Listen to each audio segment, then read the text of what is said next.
Pasal yang keenam, adab seorang murid terhadap guru. Jadi semua yang diajarkan oleh Habibuna Muhammad SAW tidak terlepas dari adab, etika, tata krama, kesopanan yang terus terang sekarang sudah bergeser daripada nilai-nilai agama. Kenapa? Karena memang nggak pernah duduk di pengajian. Ya. Maaf, orang yang biasa duduk di pengajian dengan yang tidak di pengajian berbeda. Pertama, dari segi etikanya berbeda. Orang yang sering ngaji, belajar bab adab, dia punya kehormatan.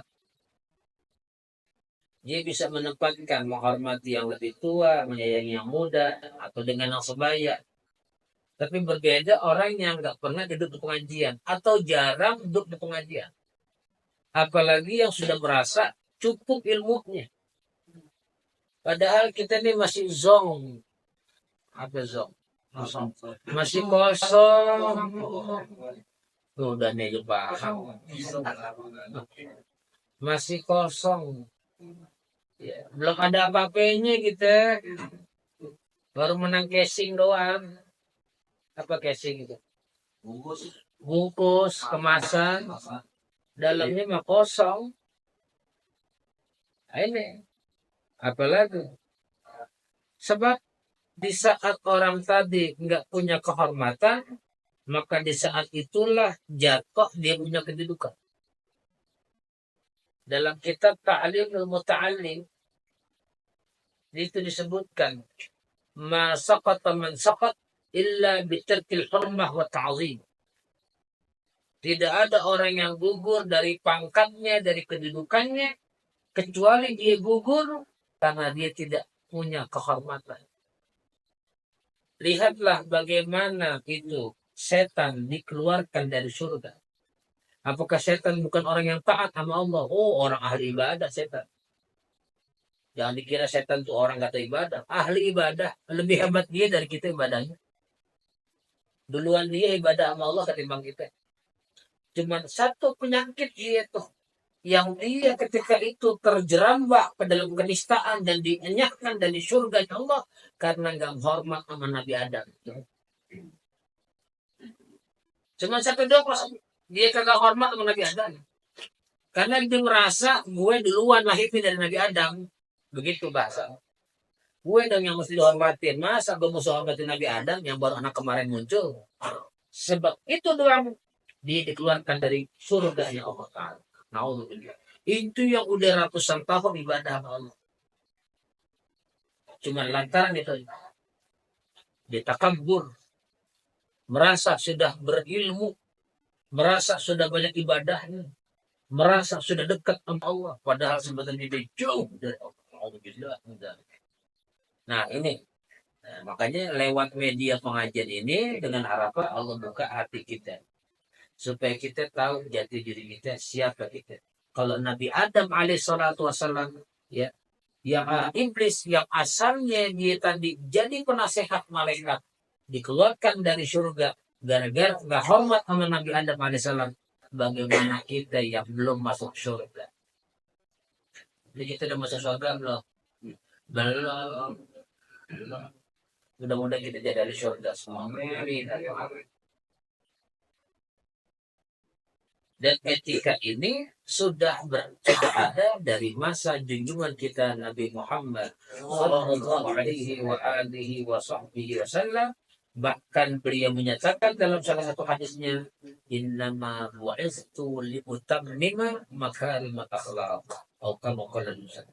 Sesungguhnya aku diutus oleh Allah untuk menyempurnakan akhlak. Jadi datangnya Nabi untuk mempoles-poles yang akhlaknya belum benar, belum lurus, dilurusin mana. Sallu ala sayyidina Muhammad. Jadi supaya orang tadi memiliki etika, maka lihatlah bagaimana Nabi kita Muhammad. Karena semua kebaikan itu sumbernya dari Nabi Muhammad. Habib Ali menyatakan wa ma min khuluqin fil bariyatil mahmud illa wa huwa mutalaqqan an zaidil jud. Tidaklah orang itu di dunia ini jadi orang mulia, jadi orang terhormat, jadi orang terpandang. Semuanya tidak ada lain mengambil dari tetesan cahaya junjungan kita Nabi Muhammad sallallahu alaihi wasallam. Antum dapat rizki berkah banyak, ingat Nabi Muhammad.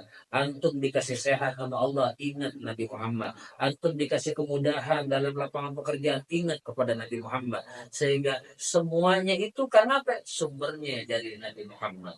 Kalau kita lupa dari Nabi Muhammad, kita gak bakal memiliki akhlak yang diajarkan oleh Sayyidina Muhammad sallallahu alaihi wa alihi wasallam. Ini kata Utsman bermula fardu. Ada fardu apa? Wajib atas seorang murid memberi hormat kepada gurunya. Ini wajib. Abu Utsman benar.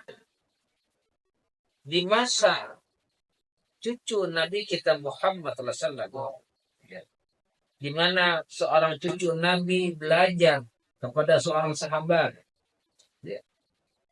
Ketika itu sahabat itu Allah Muhammad Abdullah bin Zaid radhiyallahu anhu, saya tidak hilang.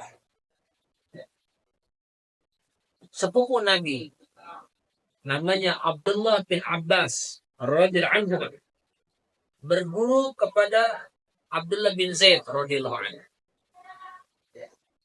Ketika Sayyidina Abdullah bin Zaid radhiyallahu anhu selesai mengajar kepada Abdullah bin Abbas radhiyallahu anhu, mau naik kendaraannya yaitu onta.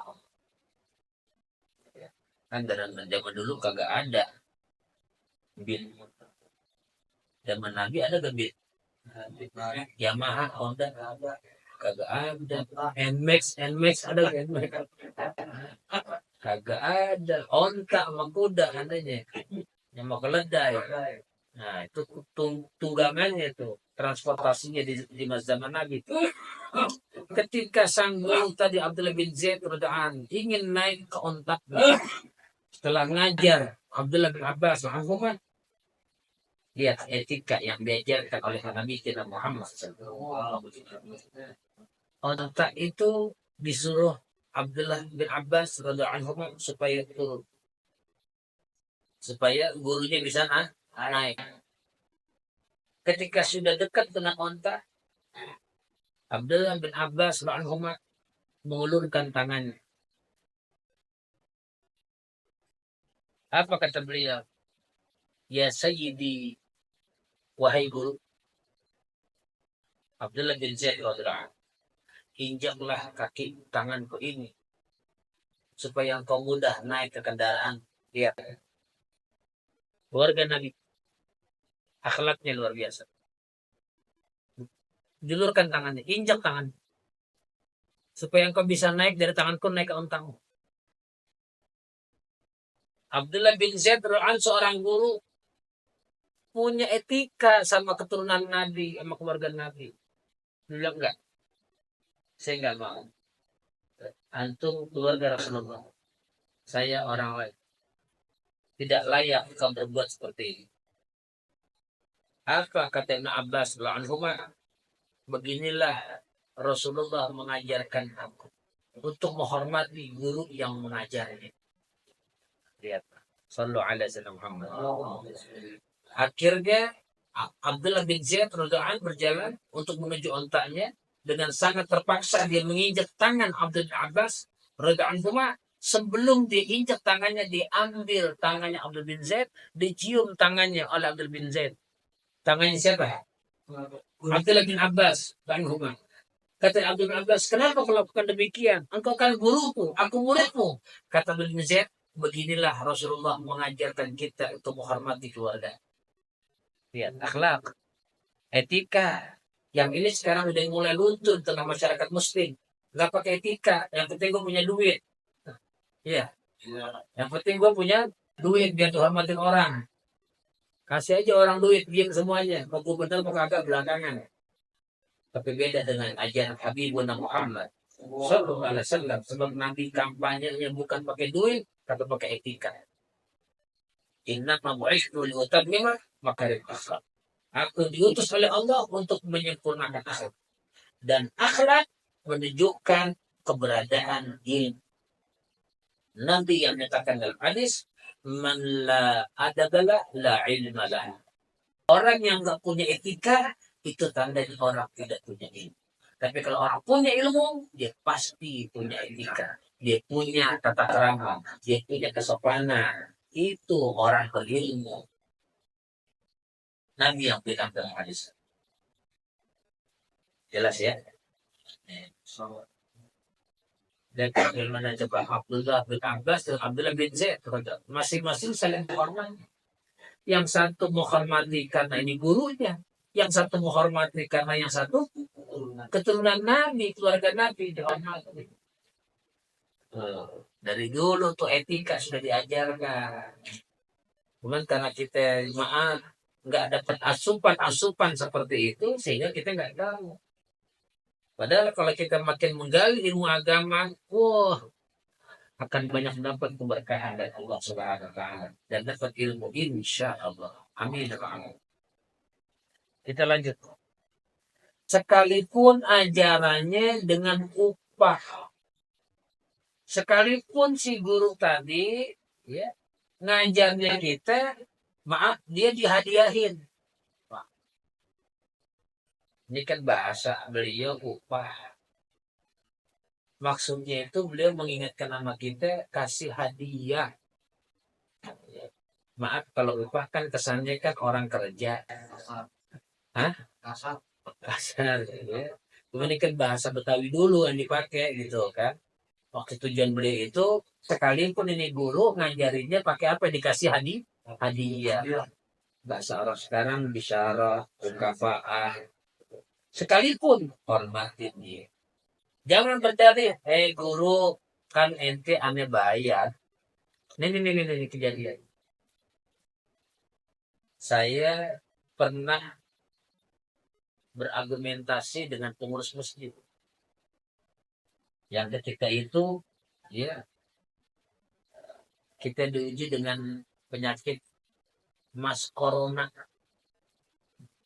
Net gak mas corona? Tahun berapa itu? 2020. Hah? 2020 ya. Yang lagi rame-ramenya itu ketika itu. Masya Allah. Sini nggak boleh buka, ini nggak boleh jemaah. Kalau sholat mesti apa? Enggak, iya kan? Jaga jarak, nggak boleh kumpul, macam-macam pokoknya walhasil. Masya Allah, tabarakallah. La illallah. Ketika itu saya ngisi satu tempat, saya nggak sebut namanya. Saya justru nyuruh jamaah rapetin sapnya. Rapetin sap. Jadi sebagian jemaah bimbang nih, karena ada informasi dari pengurus jaga jarak. Sementara saya nyuruh apa? Rapetin. Kan berbeda paham jadinya tuh. Walhasil. Ya. Saya bilang, ayo saya bakut. Sebagai sunnah Nabi, sesuai sunnah Nabi, ayo kita rapetin barisan. Rapetin sapnya tolong, jangan dibagi jarak, jangan dikasih jarak, tolong. Rapetin. Sebagian mereka ada yang ikut. Ya. Sebagian ada yang bimbang. Saya bilang ini yang nyuruh bukan bazar, Nabi yang nyuruh kalau mau sholat jamaah, imam disunahkan melihat ke makmum dan menyuruh apa? Merapatkan. Sholatlah ceritanya. Selesai sholat, biasa habis taklim saya diajak makan sama pengurus. Saya makan, ada berat pengurus masuk. Angkat tangan nanya masalah. Ustaz, saya boleh nanya? Oh silakan Pak. Ada Pak Haji? Kan tadi antum nyuruh jamaah untuk merapatkan saf. Sementara kita ini kan disuruh untuk apa? Merenggangkan saf. Apa enggak mengandung nanti timbul penyakit Ustaz? Akhirnya saya tanya, Pak Haji, maaf sebelumnya. Seumur saya kecil ke masjid sampai sekarang, alhamdulillah, nggak ada jemaah keluar dari masjid dapat penyakit. Coba sekian banyak ke masjid antum keluar dari masjid dapat penyakit gak? Dapat penyakit gak dari masjid? Keluar dari Musparihin dapat penyakit gak? Nggak ada. Saya bilang kita nggak usah pakai dalil Quran hadis tadi. Kita pikir pakai logika aja. Pak Haji datang ke masjid ini sekian tahun, pernah gak keluar dari masjid menimbulkan penyakit? Nggak pernah kan? Ya udah Bismillah. Saya nggak banyak kalah. Rapetin aja Pak. Yang nyuruh rapetin Nabi kita, Nabi saya dan Nabi Pak Haji. Sebab Nabi kita sama. Pak Haji punya Nabi, Nabi Muhammad, saya punya Nabi, Nabi Muhammad. Sama, Nabi yang ngajar. Andai kata ada orang yang sholat berjamaah dengan dirapatkan barisannya, ya, lalu ada menimbulkan penyakit, coba laporkan aja. Ada kayak yang sakit? Laporkan. Ternyata alhamdulillah kagak ada yang sakit. Hah? Nggak ada yang terkapar habis sholat. Ada gak? Nggak. Alhamdulillah dikasih sehat semuanya. Amin ya rabbal alamin. Dan ini Pak Haji ngeluarin surat pernyataan. Bukan dari kebijakan pengurus. Kebijakan pengurus pada termasuk Ustaz Haji Muhammad Bazar Al-Banjari mohon untuk dinonaktifkan pengajaran di masjid kami. Tertanda sekretaris mengetahui. Saya terima suratnya. Alhamdulillah. Saya bersyukur. Alhamdulillah. Saya bersyukur. Nggak marah sedikit. Saya bersyukur. Alhamdulillah. Kenapa? Mungkin kayak salah nyusun saya nambah dosa. Mendingan saya kagak nambah dosa. Enak deh. Nambah dosa jadi beban nggak? Jadi beban. Namun seiring jalannya waktu, Allah bukakan hati beliau-beliau, terbuka, saya diminta lagi. Dapat surat lagi. Pak Ustaz, mohon kiranya untuk melanjutkan pengajian di masjid kami. Ahlan wa sahlan. Alhamdulillah. Alhamdulillah. Akhirnya saya bicara, kebetulan kita mengambil narasumber kitab At-Tibyan fi Adab Hamalatul Quran karya Imam Nawawi. Di situ tercantum ada murid sama murid. Kebetulan pas babnya saya sampaikan di situ. Jadi saya bilang ini bukan pendapat saya, pendapat Imam Nawawi, ulama besar, kali berdunia. Lah saya guru ngaji biasa, guru kampung, bukan orang alim. Ini Imam Nawawi, kita terkenal, dibaca seantero dunia Islam. Karya terbesar kitab hadis Riyadhus Shalihin, termasuk ini kitab At-Tibyan di Adab Al-Quran, termasuk kitab Al-Azkar, dan kitab-kitab yang lain karya beliau sangat banyak, ya, karena saking alimnya beliau sehingga kitabnya bermanfaat sampai seantero dunia Islam. Subhanallah disebut di situ. Jadi disebut di situ jangan karena maaf si guru ini dibayar, dikasih bisyarah oleh pengurus, lalu maaf mengatur semaunya kita. Paham gak kira-kira? Paham. Ini saya bicara etika ya. Nih, silakan buka di kitab At-Tibyan di Adab Hamalatul Quran. Nah, di situ tercantum. Ya, makanya saya berani ngomong karena ada keterangan. Sekalipun ajarannya dengan upah. Bahkan Nabi sebut dalam hadis Sahih Bukhari, innama ahaqqu ma akhastum alaihi ajra kitabullah. Sesungguhnya yang lebih berhak menerima hadiah, menerima tunjangan adalah orang-orang yang mengajar kitab Allah, yang mengajar Quran, termasuk guru yang ngajar agama. Jadi guru yang ngajar Quran itu lebih berhak dihadiahi. Termasuk guru yang ngajar agama lebih berhak dihadiahi. Sesuai hadis Nabi Muhammad sallallahu alaihi wasallam.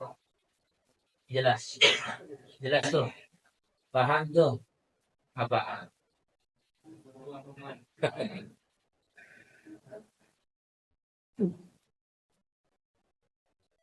Kisahnya begini. Asbabul wurud hadis tadi, beberapa sahabat Nabi ridwanullah alaihim ajma'in berkemah di satu perkampungan. ketika berkemah lalu diusir oleh pemuka setempat, nggak boleh berkemah di situ, itu wilayah mereka. Akhirnya pindah ke sahabat Nabi. Rupanya pemuka suku di tempat itu dipatok ular, dipatok ular, dicari deh tabib yang bisa ngobatin, nggak ketemu ketemu. Akhirnya di antara mereka ada yang berpendapat, coba tanyain sama orang yang tempo hari diusir sama kepala suku kita itu. Barangkali di antara mereka ada yang bisa ngobatin. Dicari ceritanya, ketemulah beberapa sahabat Nabi tadi. Diminta oleh bawahan kepala suku untuk memberi pengobatan kepada kepala sukunya yang sedang apa? Sakit gara-gara apa tadi? Dipantok pula. Kata sahabat Nabi, baik, saya akan mencoba untuk ngobatin. Tapi dengan catatan, kata sahabat. Kalau kepala suku kalian sembuh, saya minta beberapa ekor onta. Baik, akan bawahan kepala suku, baik. Kami akan hadiahkan engkau. Tapi syaratnya, kepala suku kami sehat. Kami akan kasih hadiah. Oke, deal ceritanya. Dibacain Fatihah. Nih, Fatihah tuh, manjur. Jangan ragu-ragu sama Fatihah. Cuman ingat, kalau udah bisa jangan pasang pelang. Pasang pelang, tak misbah. Menerima doa, apa ya? Niup orang sakit. Menerima doa, menerima zikir orang kehilangan anak. Menerima doa anak yang nangis nggak bisa tidur. Pasang pelang. Anda kesulitan, kami solusinya. Keren. Anda kesulitan, kami solusi. Pasang pelang. Rame kan? Rame kan tuh? Oh, rame. Hah?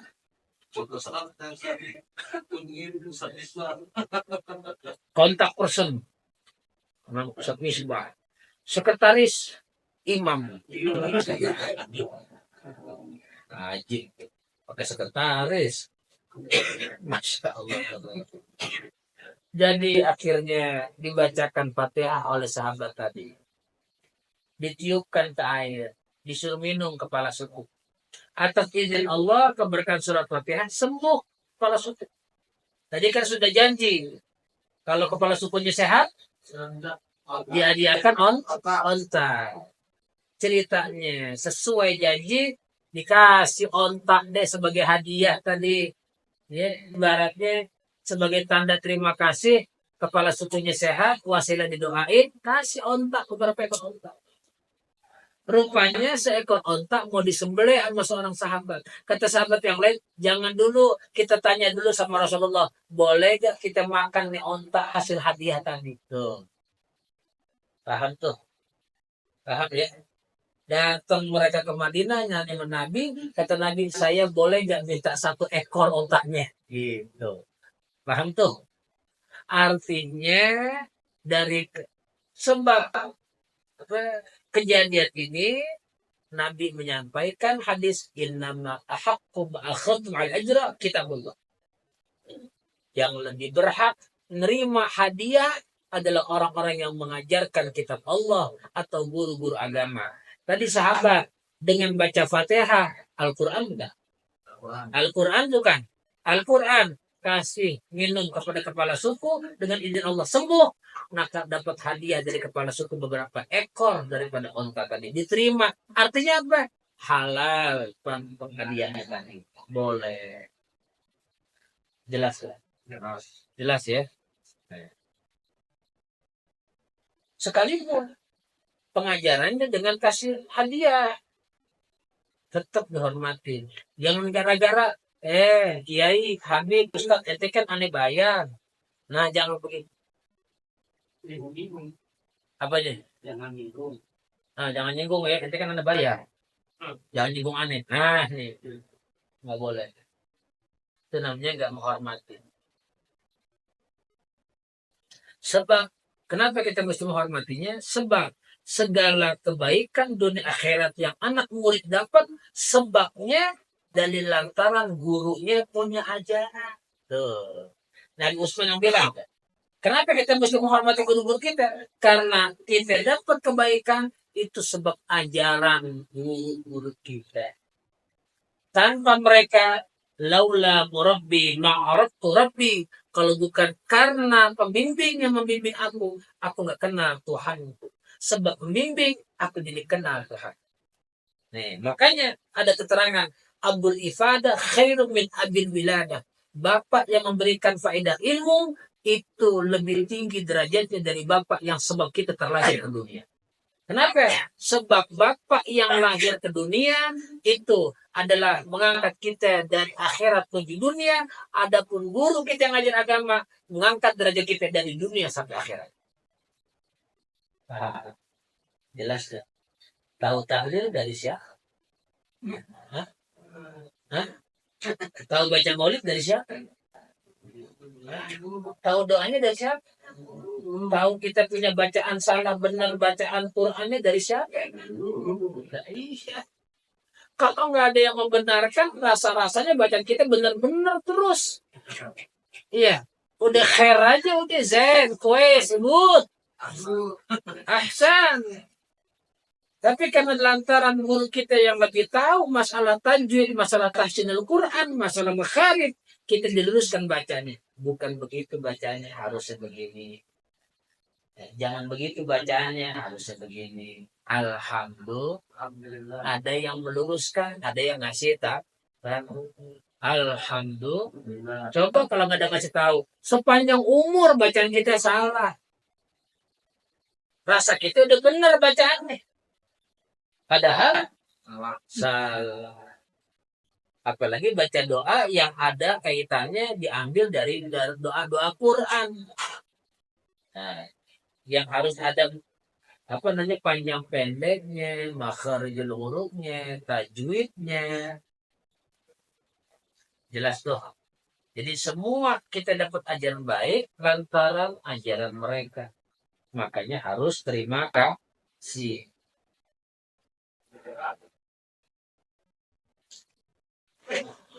Oh, yang ngajarin aneh Rasulullah, Ustaz. Bukan guru. Emang ente hidup di zaman Nabi? Hah? Kita hidup di zaman Nabi kan? Bukan. Kalau kita berpedoman, enggak Ustaz yang ngajarin aneh Nabi. Emang pernah ketemu Nabi? Jangan ketemu deh, mimpi deh, pernah gak? Ya, mimpi kita nggak pernah, apalagi hidup di zaman Nabi. Itulah ilmu Nabi turun-temurun. Dilanjutkan oleh sahabat, dilanjutkan oleh tabi'in, oleh tabi'in, oleh ulama-ulama salaf, oleh ulama khalaf, sampai ke masa kita sekalian. Memang sumbernya asalnya dari Nabi. Tapi yang menyebabkan sampai itu ilmu kepada hati kita siapa? Guru-guru kita yang menyampaikan. Itulah makanya harus terima kasih sama mereka. Tanpa mereka kita nggak tahu apa. Betul gak? Alif lempeng bak bengkok. Alif tulisannya, lempeng bak tulisannya. Siapa yang ngasih tahu? An, in, un, ban, bin, bun, tan, tin, tun. Gimana kita baca kalau nggak ada yang bimbing? Kalau nggak ada yang ngasih tahu? Ada tempo-tempo orang baca ayat Quran. Innallahu wa malaikatuhu yusalluna 'alan nabi. Ya ayyuhalladzina amanu sallu 'alaihi wa sallimu taslima. Di Al-Quran tertera innallaha wa malaikatahu. Ya, jelas. Baris pada haknya barisnya fathah. Malaikatahu tanya juga barisnya fathah karena ada inna. Tapi karena dia nggak dapat ajaran dari seorang guru, dibaca semau dewe. Innallahu wa malaikatuhu. Salah kan? Salah. Karena dapat ajaran Bukan begitu bacanya. Innallaha wa malaikatahu yusholluna 'alan nabi. Oh, alhamdulillah. Ada yang ngasih tak? Coba kalau ada sih tahu. Sepanjangan umur bacanya kayak gitu. Iya, iya kan? Jadi kenapa kita disuruh menghormati guru? Karena kita dapat ajaran dari dia dan punya petunjuk dari dia, dapat petunjuk dari dia, dapat bimbingan, arahan, tuntunan dari dia. Tuh. Dapat tuntunan dari dia. Jadi kita bersyukur sama Allah, terima kasih sama dia. Wasilah dia kita jadi seperti ini. Alhamdulillah. Maaf, orang tua kita belum tentu ngajarin fikih. Maaf, ya. Orang tua kita mungkin karena belum paham, belum tentu ngajarin kita sifat 20. Orang tua kita mungkin belum tahu ngajarin kita tasawuf. Tapi berkah kita punya guru, dia yang masih tahu. Nih, kalau wudhu begini caranya. Airnya harus air yang begini. Nggak boleh air seperti ini. Nih kalau sholat rukunnya begini. Harusnya dirinya begini. Rukunya begini. Bacaannya begini. Jangan seperti ini. Dan seterusnya. Diberi bimbingan semuanya berkat mereka. Alhamdulillah.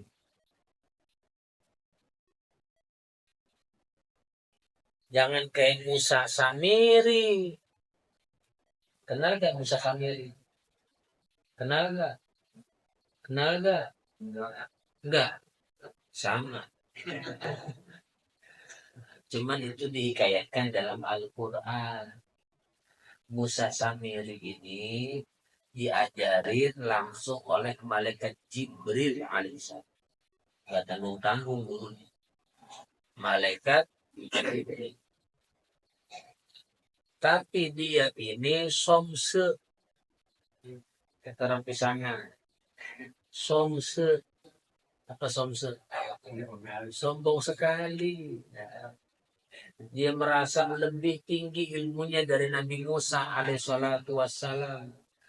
Padahal dia tuh, si Musa Samiri, ngambil berkah dari tanah yang tanah tadi bekas dipijak oleh kuda yang dinaikin malaikat Jibril alaihissalam.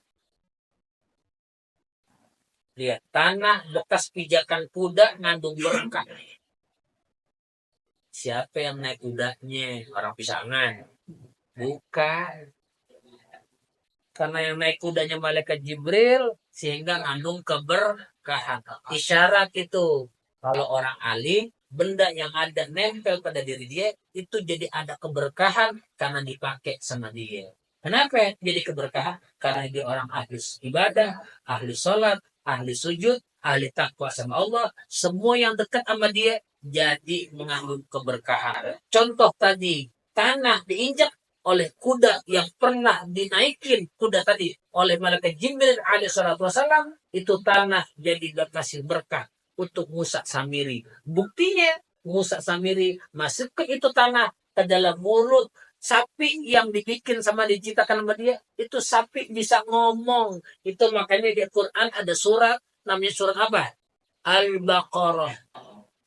Surat artinya apa? Sapi betina. Dia yang bikin sapi Musa Samiri supaya dihormatin sama orang, mengakui orang bahwa ini adalah Tuhan. Gimana caranya? Dia ambil tanah bekas pijakan siapa? Kuda yang dinaiki oleh malaikat Jibril alaihissalam, dimasukin ke mulut itu Baqarah sapi betina. Sapi betina tadi bisa ngomong seperti layaknya manusia. Subhanallah. Subhanallah. Subhanallah. Tuh jangan kayak Musa Samiri, somse, somse.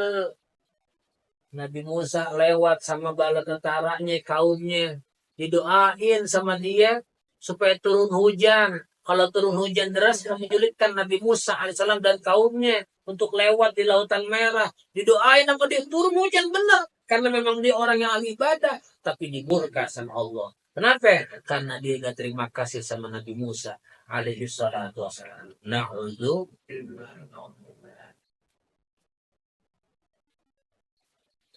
Sayyidina Ali bin Abi Thalib radhiyallahu anhu punya ucapan apa? Ana abdu man 'allamani harfan wahidan. Kata Sayyidina Ali bin Abi Thalib radhiyallahu anhu wa karramul jahah, aku rela menjadi budak, menjadi suruhan orang yang mengajarkan aku sekalipun dia cuma ngajarin satu huruf alif. Aku rela jadi budak. Dia bantu sedikit ngumpet supaya kagak disuruh. Dulu kita kalau kiai kita keluar lihat tengok kanan kiri, alhamdulillah lihat habis pilih deketin beliau, salam beliau, nanya kiai ada butuh apa kiai, ada keperluan apa kiai. Kita yang nawarin diri, bukan disuruh dulu beliau, kita nawarin diri. Alhamdulillah. Begitu harusnya etika kita. Maka segala kebaikan itu tidaklah ada hingganya tuh. Kebaikan guru kita yang tidak menyampaikan ilmu kagak ada batasnya, kagak bisa dihitung sama harta sama duit, nggak bisa diukur sama duit, nggak bisa. Inilah mahalnya ilmu, makanya harus dihormati. Dan salah satu di antaranya kenapa malaikat disuruh hormat kepada Nabi Adam alaihissalam, ya karena Nabi Adam punya ilmu, malaikat nggak punya ilmu. Nabi Adam ditunjukin sama Allah. Ambiuni asyahadullahi kuntum sholihin. Coba iblis, kalau kau tahu tunjukin nama saya. Nama-nama adanya apa? Nggak tahu. Malaikat pun nggak tahu, tapi Nabi Adam tahu. Ini karena Nabi Adam punya ilmu, maka Allah perintahkan malaikat dan iblis, hormatilah Nabi Adam alaihissalam. Pas udah di dunia, diturunin ke dunia, nih iblis tetap membangkang, tetap berani sama Allah. Sampai Nabi Musa alaihissalam berkata, hei iblis, Allah masih membuka pintu taubat pada engkau. Kalau kau mau taubat, gimana caranya, kata iblis? Kau datang ke makam Nabi Adam di Jeddah, kau hormatin dia makam Nabi Adam. Kata iblis, jangankan makomnya, orangnya aja anak kagak hormatin, apalagi kuburannya. Dia sombongnya siapa tuh? Ada yang begitu modelnya? Ada yang begitu modelnya? Insyaallah di sini nggak ada. Di luar Jerman banyak. Itu iblis ya. Dalam tafsir disebut. Kata iblis, ngapain saya hormat sama Nabi, sama kuburan Nabi Adam? Nabi Adam saya ketemu sama dia di surga, saya gak hormatin, apalagi kuburannya. Oh enggak deh. Siapa yang ngomong tuh? Siapa yang ngomong tuh? Kelakuan siapa itu?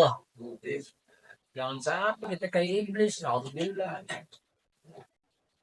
Maka sekadar hormatnya murid kepada gurunya, sebegitulah dapat berkah ilmunya, gunanya di dunia akhirat. Sebesar itu rasa hormat kita kepada guru kita, sebesar itu Allah akan berikan keberkahan kepada kita. Sedikit itu penghormatan kita kepada guru kita, sedikit pula keberkahan yang Allah bakal kasih sama kita. Walhasil, kita tidak bisa melepaskan dari jasa guru kita, karena mereka dianggap pahlawan tanpa tanda jasa. Tapi jasanya banyak Pak? Banyak gak?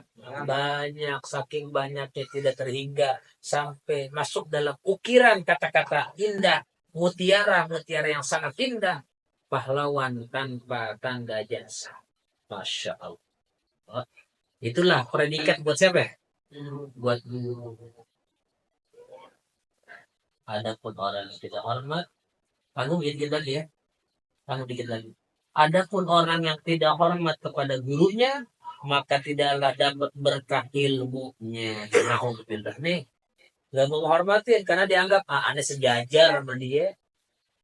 Aneh selevel sama dia. Aneh seumuran sama dia. Ulama dulu, selama dia berilmu, berakhlak, jadi panutan, nggak diukur umurnya. Nggak. Yang diukur ilmunya dan etika. Nggak dilihat. Maaf, saya punya guru Ki Munawar di Banjar. Usia beliau 2 tahun di atas saya. Ya kalau usia 2 tahun dekat sama saya. Hah? Betul. Dulu beliau lagi di Pisangan main sama saya. Main tak umpet. Tak umpet apa? Imam nggak tahu tak umpet Imam ya. Belum ada gitu ya. Coba Imam belum ada kali ya. Main lari-larian. Setelah beliau ngajar di Banjar, di tempat makam kakeknya, Kiai Kasful Anwar, saya ikut ngaji. Setelah saya ngaji, saya bilang ini bukan teman saya, guru saya. Saya ketemu cium tangan. Sampai sekarang. Saya hilangkan tuh usia. Tolak ukur bukan umur. Tolak ukur adalah keilmuan dan etika. Akhlak. Nah, ini. Jadi maka kata Usman, orang yang tidak hormat kepada gurunya tidak dapat berkah ilmunya. Na'udzubillah. Banyak orang-orang terdahulu dapat berkah ilmu dari gurunya, sekalipun ngajinya tidak lama, tapi keberkahannya nampak sekali. Nih, kenapa? Karena menghormati gurunya. Apalagi sampai berkhidmat sama gurunya. Keberkahannya kan. Ini ada kisah dari guru saya. Sedikit lagi. Guru saya ngaji dengan Habib Salim Syatiri di Yaman. Ya, beliau juga ngaji dengan Allamah Habib Zain bin Ibrahim Semik di Madinah. Beliau bilang, Habib Salim Syatiri dulu punya murid. Pinter ini bro. Pinter banget. Cerdas. Suatu ketika si murid ini diminta ceramah oleh orang. Ya. Padahal pinter banget ini pokoknya murid beliau. Hafal ini, hafal ini. Tapi ketika mau ceramah nggak izin sama Habib Salim Syatiri. Nggak minta pendapat dulu, main langsung aja menuin panggilan orang. Habib Salim Syatiri kaget dengan ada murid cerita. Itu ada murid antum katanya ngisi acara ceramah. Habib nggak tahu. Enggak, saya nggak dikasih tahu. Kok nggak kasih tahu? Kan nggak tahu. Orang saya nggak dikasih tahu. Itu muridnya pas sampai di podium nyaris nggak bisa ngomong. Kayak orang gagu, mau naik ke podium bisa. Padahal pinter banget, cerdas banget. Harusnya kalau cerdas bisa gak nyampaikan ilmu. Bisa kan? Tapi tadi karena nggak dapat berkah dari gurunya, nggak ada izin sama gurunya, dia main langsung aja naik ke mimbar. Di tengah podium dia nggak bisa ngomong. Kayak orang ketutup mulutnya. Hah? Kayak orang bingung mau ngomong apa mau ngomong. Ini dia. Guru tahu keadaan murid, layak nggak ceramah, layak nggak misi acara, layak nggak baca ini, layak nggak, dia lebih tahu. Orang lain nggak tahu, orang lain guru aja, orang kagak tahu. Tapi yang tahu kondisinya siapa?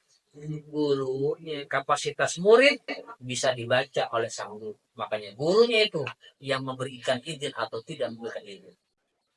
Itu pelajaran berkata terjadi itu di zaman Habib Salim Syatiri rahimahullah ta'ala. Kenapa tadi ya nggak dapat berkah? Adapun orang yang berdengki pada gurunya, naudzubillah, dengki sama gurunya, atau membalas jahat kepada gurunya, naudzubillah, atau berbuat jahat sama gurunya, ngezalimin gurunya, ya, dikucilkan gurunya, direndahkan gurunya, naudzubillah. Ingat kata Gusman, itulah sehabis-habis jahat di dunia dan di akhirat juga ada. Ini orang yang paling jahat dari dunia sampai akhirat. Na'udzubillah min dzalik. Dan orang seperti ini nggak ada keberkahan sedikit pun baik di dunianya apalagi di akhiratnya. Na'udzubillah. Pasal yang ketujuh, wallahu a'lam bissawab wa ilmuhu atammu ahkam wa la ilma lana illa 'ala